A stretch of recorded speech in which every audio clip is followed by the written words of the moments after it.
ज्ञानेश कुमार को बचाने के लिए प्रधानमंत्री नरेंद्र मोदी की टीम 272 उतरी थी। याद है आपको? गोदी मीडिया ने लगातार इस खबर को चलाया, खूब चटकारे ले लेकर।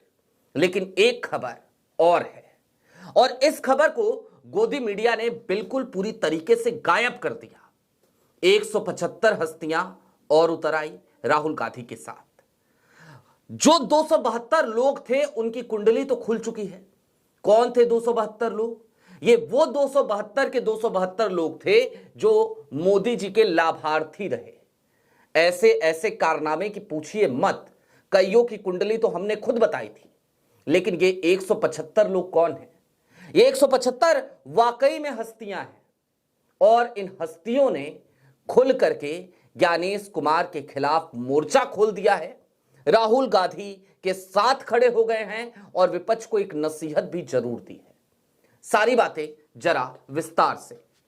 नमस्कार, मैं स्वप्निल और आप मुद्दा देख रहे हैं।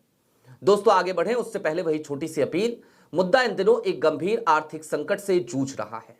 एक तरफ हमारे मेन बैंक अकाउंट फ्रीज चल रहे हैं, तो दूसरी तरफ हमारे 2.5 साल पुराने चैनल को हमसे लंबे समय तक छीन कर रखा गया था। ऐसे में रेवेन्यू पर एक बुरा असर पड़ा और डे टू डे ऑपरेशंस में मुद्दा को काफी मुश्किलों का सामना करना पड़ता है। लिहाजा आपसे गुजारिश है, यदि आप चाहें, यदि आप सक्षम हो, तो स्क्रीन पर दिख रहे क्यूआर कोड या फिर के नीचे दिख रहे यूपीआई नंबर के जरिए मुद्दा की छोटी छोटी मदद जरूर कीजिएगा। आगे बढ़ते हैं, और आपकी स्क्रीन पर पंजाब केसरी की सबसे पहले एक खबर है। बिहार चुनाव पर नया तूफान, 175 नामचीन हस्तियों का खुला पत्र, जनादेश में गड़बड़, विपक्ष नतीजे ठुकराए। अब इस खबर के अगर विस्तार में जाइएगा तो उससे पहले आपको बता दूं कि इन जो 175 नामचीन हस्तियां हैं ना, इनमें एक नाम परकला प्रभाकर का भी है। मोदी जी की मंत्री के पति ने भी राहुल गांधी का साथ देते हुए चुनाव आयोग की साख पर बट्टा लगा दिया है। हालांकि परकला प्रभाकर और भी बहुत सारे ट्वीट्स कर रहे हैं, बहुत सारे लगातार खुलासे कर रहे हैं, जिसको लेकर आप अलग अलग जगहों पे अलग अलग खबरें देख रहे हैं। लेकिन अब इस चिट्ठी में क्या है, जरा एक एक करके उन बिंदुओं पर आते हैं। विधानसभा चुनाव के जो नतीजे आए उसके बाद 175 प्रतिष्ठित नागरिक, इसमें सुप्रीम कोर्ट के पूर्व न्यायाधीश हैं, पूर्व वरिष्ठ प्रशासक हैं, आईएएस आईपीएस हैं, अर्थशास्त्री हैं, अभिनेता भी हैं, कलाकार भी हैं, सामाजिक कार्यकर्ता हैं। इन सब ने विपक्षी दलों को एक खुला पत्र जारी किया है और कहा है कि ये जो बिहार का चुनाव परिणाम है ना, ये अविश्वसनीय है, ये संदेहास्पद है, ये संदिग्ध है, इसको आप अस्वीकार कीजिए, इसको एक्सेप्ट मत कीजिए। इस पत्र में कहा गया है कि मतदाता सूची के विशेष गहन पुनरीक्षण यानी कि एसआईआर, जैसे ज्ञानेश कुमार कहते हैं स्पेशल इंटेंसिव रिवीजन, हम जैसे लोग कहते हैं स्पेशल इंटेंसिव रिगिंग, तो इन्होंने कहा कि इसने पूरी चुनावी प्रक्रिया को असमान और पक्षपाती बना दिया। इन तमाम हस्तियों ने यह भी कहा कि लाखों मतदाताओं के नाम सूची से हटाए गए, जो हमने बिहार में देखा। हर नागरिक पर नए फॉर्म भरने का दबाव बनाकर भ्रम की स्थिति भी पैदा की गई, और अंतिम मतदाता सूची में पारदर्शिता का पूर्ण अभाव रहा है। इसमें यह भी आरोप लगाया गया कि इस बदलाव का परिणाम एक ऐसी मतदाता सूची के रूप में सामने आया जिसने चुनावी संतुलन को बिगाड़ दिया और लोगों के संवैधानिक अधिकार को कमजोर कर दिया। इतना ही नहीं, इसमें इसी चिट्ठी में लोगों ने कहा कि मौजूदा परिस्थिति लोकतंत्र के लिए एक गंभीर चुनौती है, गंभीर चेतावनी है। इसमें लिखा गया कि मतदाताओं को हटाना और चुनिंदा इलाकों में नए मतदाता जोड़ना, यह सब एक बड़े राजनीतिक उद्देश्य से किया गया प्रयास प्रतीत होता है। देश के नागरिकों के रूप में हम इस चुनाव को निष्पक्ष नहीं मानते और ऐसे जनादेश को वैधता नहीं दे सकते।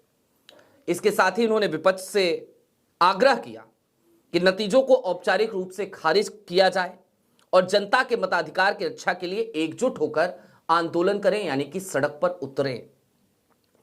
चुनाव आयोग की कार्यप्रणाली पर भी इसमें सवाल उठाया गया और कहा गया कि आयोग अपनी संवैधानिक भूमिका निभाने में विफल हो रहा है। उसके निर्णय लोकतांत्रिक व्यवस्था को कमजोर कर रहे हैं। मौजूदा नेतृत्व की कार्यप्रणाली उसे रक्षक से भक्षक की स्थिति में ले जा रही है। यह आयोग वर्तमान स्वरूप में भरोसे के योग्य नहीं रह गया है और इसे नए सिरे से निरपेक्ष गैर राजनीतिक ढंग से पुनर्गठित किया जाना चाहिए। यानी कि ज्ञानेश कुमार का जो आयोग है उसको भंग कर दिया जाना चाहिए और नए सिरे से फिर से इस आयोग की नींव रखनी चाहिए। ये इन तमाम हस्तियों ने कहा है। कौन कौन है इसमें, तो उनमें से कुछ नाम मैं आपको बता देता हूं। जाहिर सी बात है ये चिट्ठी लिखी गई है खुले तौर पर और 175 लोगों के नाम हैं, तो सबके नाम तो नहीं बता सकते, लेकिन हां, बी सुदर्शन रेड्डी, आपको याद होगा इंडिया अलायंस की तरफ से संयुक्त रूप से ये उपराष्ट्रपति पद के उम्मीदवार भी रहे, सुप्रीम कोर्ट के जज भी रहे। बी सुदर्शन रेड्डी पूर्व सुप्रीम कोर्ट के जज, उनका नाम है इसमें, उन्होंने इस पे हस्ताक्षर किए हैं। देवश्याम एमजी पूर्व आईएएस अधिकारी हैं, उन्होंने इस पे हस्ताक्षर किए हैं।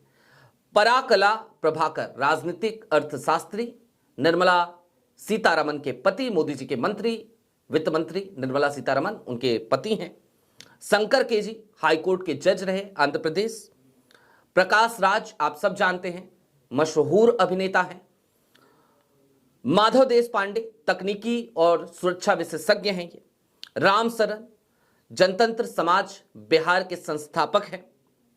राशिद हुसैन सामाजिक कार्यकर्ता हैं और कई प्रतिष्ठित जनप्रतिनिधि और चिंतक हैं। इसके साथ ही साथ इस पत्र में कहा गया कि एसआईआर की प्रक्रिया अब 12 और राज्यों में शुरू होने वाली है। हस्तियों ने यह भी संकेत दिया कि इस प्रक्रिया की बारीकी से निगरानी करेंगे और किसी भी तरह की अनियमितता को चुनौती देंगे। अब दोस्तों, ये पूरे पत्र का जो सार था वो आपको बताना जरूरी था। आपको उनमें से कुछ प्रमुख लोगों के नाम बताने जरूरी थे, लेकिन इसके बाद अब थोड़ा सा आगे बढ़ते हैं। दरअसल जिन 272 लोगों ने चिट्ठी लिखी वह उनका आंकड़ा बड़ा है, उनसे कम लोगों ने 175 लोगों ने ही ये चिट्ठी लिखी है। लेकिन फिर भी ये चिट्ठी उन 272 के चिट्ठियों पर भारी क्यों है, अब जरा इसका विश्लेषण करते हैं। दरअसल उन 272 की 272 लोगों की जब कुंडली खंगालेंगे ना, तो कौन थे वो लोग। एक जज साहब है ढींगरा साहब, जिनके ऊपर ये आरोप लगा और उसकी जांच चल रही थी कि भाई जिस कंपनी के लिए इनको ऑब्जर्वर बनाया गया, नियुक्त किया गया कि भाई आप निगरानी कीजिए इसकी, उसी कंपनी से अपनी बेटी की कंपनी को, एक एलएलपी फर्म को ये ठेका दिला रहे थे। सोचिए, ये एसएन ढींगरा साहब हैं और ये लोकतंत्र बचाने की बात कर रहे थे, ये राहुल गांधी के खिलाफ मोर्चा खोल रहे थे, ये चुनाव आयोग के लिए बैटिंग कर रहे थे। आदर्श गोयल साहब, एक तरीके से हमने काफी सम्मान से देखा आदर्श गोयल साहब को जब इन्होंने 2018 में एक चिट्ठी लिखी, और वो चिट्ठी तब लिखी गई जब सूर्यकांत साहब वुड बी चीफ जस्टिस, उनको प्रमोट किया जा रहा था, तो उन्होंने चिट्ठी लिखी, कहा कि नहीं भाई ये नहीं होना चाहिए, और कई भ्रष्टाचार के संगीन आरोप लगाए सूर्यकांत पे, जस्टिस सूर्यकांत पे। लेकिन वही आदर्श गोयल जनवरी 2018 में चिट्ठी लिखते हैं, जुलाई 2018 में रिटायरमेंट के ठीक बाद तुरंत ही, कहते हैं ना कि मान लीजिए सुप्रीम कोर्ट से निकले रिटायर होके और तुरंत ही एनजीटी में जाके बैठ गए। बस निकल करके सुप्रीम कोर्ट से और एनजीटी तक पहुंचने, बस इतने की देरी रही होगी, ताजपोशी हो गई थी इतने ही देरी में। उनके बेटे को तुरंत ही सरकारी वकील बना दिया गया हरियाणा में। ये थे आदर्श गोयल। ये लोग बात कर रहे थे, बैटिंग कर रहे थे ज्ञानेश कुमार के लिए। तमाम नाम मैंने आपको बताए, ऐसे ऐसे जज कि पूछिए मत। एक माननीय हाईकोर्ट के जज साहब थे जो टीपू सुल्तान को, सुब्रो मुखर्जी, वो टीपू सुल्तान को स्वतंत्रता संग्राम सेनानी मानने से इनकार करते हैं, जिसके बाद बार एसोसिएशन उन्हें फेयरवेल तक नहीं देता है। ये थे ऐसे लोग, इस तरीके की मानसिकता वाले लोग, तमाम लोग संघी विचारधारा के। लेकिन दूसरी तरफ यहां विविधता देखिए, यहां पर कोई लाभार्थी नहीं है। और मैं क्यों कह रहा हूं लाभार्थी नहीं है, क्योंकि वाकई में नहीं है। परकला प्रभाकर आंध्र सरकार में निश्चित तौर पर संचार विभाग उन्होंने देखा था एक जमाने में, लेकिन वो उनकी पर्सनल कैपेसिटी थी। पढ़े लिखे विद्वान व्यक्ति हैं और आज की तारीख में मुझे बड़ा दुख होता है जब उनकी पहचान को इस तरीके से देखा जाता है कि वो वित्त मंत्री निर्मला सीतारमण के पति हैं। नहीं, वो इस देश के एक जिम्मेदार नागरिक हैं। सबसे पहले वो अपनी जिम्मेदारी इस देश के बतौर नागरिक निभाने के लिए जाने जाते हैं। यह है पराकला प्रभाकर की शख्सियत, हैसियत, और इसलिए वो हस्ती हैं। प्रकाश राज निश्चित तौर पर कॉमर्शियल फिल्में करते हैं, लेकिन इस देश के लोकतंत्र को जब भी वो चोटिल होते देखते हैं, आहत होते देखते हैं, वो सड़क पर उतरने से गुरेज नहीं करते। इसकी वजह से बहुत सारे मुकदमे भी झेलते हैं, लेकिन फिर भी वो खुलकर बोलते हैं, बोलना बंद नहीं करते। जिंदा जमीर के लोग हैं ये। इन तमाम लोगों ने आज ज्ञानेश कुमार के खिलाफ मोर्चा खोला है, लेकिन सवाल इस देश की उस मेन स्ट्रीम मीडिया से अभी भी है। 272 लोगों ने चिट्ठी लिखी तो बड़ी बात थी। खूब चटकारे ले लेकर आपने खबरें चलाई, आपने टीवी डिबेट्स किए। आज की तारीख में क्या हो गया? सांप क्यों सूंघ गया है?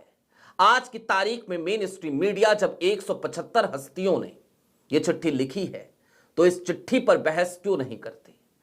अरे बहस छोड़िए, टिकर ही चला दो। क्यों इस खबर का बायकॉट कर रहे हो? यह चिट्ठी लिखे हुए अभी तक 24 घंटे से ज्यादा बीत चुके हैं। यह चिट्ठी आज नहीं लिखी गई थी, कल की तारीख में लिखी गई थी। और मैं आज आपको यह खबर सिर्फ इसलिए बता रहा हूं ताकि आप गोदी मीडिया के चरित्र को अच्छे तरीके से समझ लें। वैसे मुझे उम्मीद है आप बेहतर तरीके से उसके चरित्र को समझते हैं। अगर मेन स्ट्रीम मीडिया आज की तारीख में सही तरीके से काम कर रही होती तो हम भी पहले की तरह किसी स्टूडियो में बैठे होते, ना कि सीमित संसाधनों में यूट्यूब पर आकर पत्रकारिता करते। मेन स्ट्रीम मीडिया का आज का चरित्र यही है, वो सेलेक्टिव हो गई है। 272 वाली चिट्ठी अच्छी थी, टीम 272 बहुत अच्छी थी, वो हस्ती थे, लेकिन ये 175 ना जाने क्या है।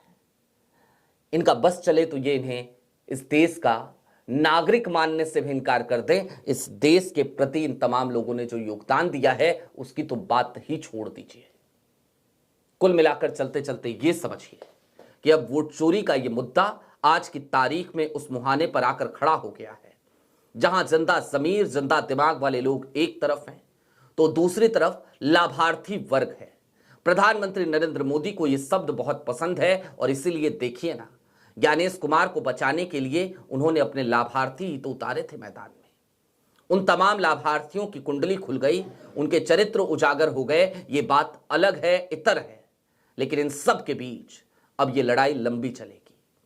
कांग्रेस ने भी एक ऐलान कर दिया था कि वो सड़क पर उतरेगी और आज की तारीख में उसने एक और ऐलान कर दिया है। तिथि फाइनल हो गई है, डेट फाइनल हो गई है कि वो डेट कौन सी होगी जिस दिन से कांग्रेस सड़कों पर दिखेगी वोट चोरी के मुद्दे पर ज्ञानेश को घेरते हुए। आपकी क्या राय है कमेंट बॉक्स में जरूर बताइएगा। अभी के लिए दीजिए इजाजत। चलते चलते फिर वही अपील, चैनल पर नए हो तो सब्सक्राइब करते हुए जाइएगा, सक्षम हो तो छोटी छोटी मदद मुद्दा की जरूर कीजिएगा। बहुत शुक्रिया।